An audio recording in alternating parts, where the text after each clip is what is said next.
Hey everybody, this is Joshua, the tendonitis expert. And in this video, we're going to talk about the most important thing that you need to know about shoulder impingement. So we'll come back to the pretty pictures shortly. But let's start with, what will your doctors tell you about shoulder impingement? If you have pain and problem bad enough that you go see a doctor, and you get a diagnosis or mention of shoulder impingement, what your doctor is basically going to say is that, well, you have a shoulder impingement, and that's the problem. They're never really going to ask why you have a shoulder impingement. Maybe they'll blame it on your work, or your sport, or your hobby, or some activities you do. But their general focus is, oh, well, you have a pain problem right there, and it's shoulder impingement, and that's the problem.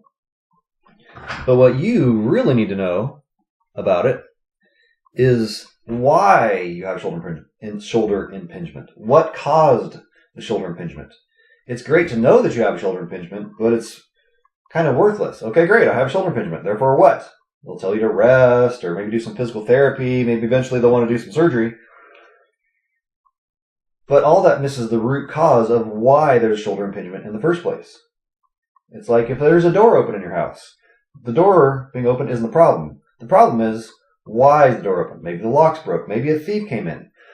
Point being, the cause of the problem is more important than the thing itself. The shoulder impingement is just a symptom.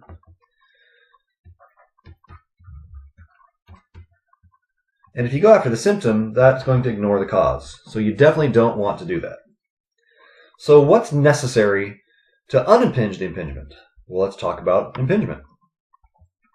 So here we have, obviously, your arm with some skin. Underneath that, you have a lot of muscle. A lot of muscle doing a thing, and all that's attached to bone in various places. So, the important thing to know here is that muscles contract.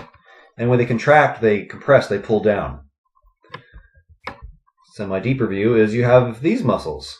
And you can imagine that this one is pulling that way, and this one is pulling that way, and this one is pulling that way, or, as is the case in shoulder impingement, it's pulling this way. It's pulling up.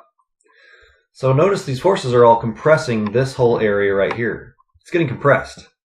So whether there's nerve, which, by the way, comes under this muscle, usually, whether it's compressing nerve or whether it's compressing the acromion joint or whether it's compressing the shoulder joint itself right there,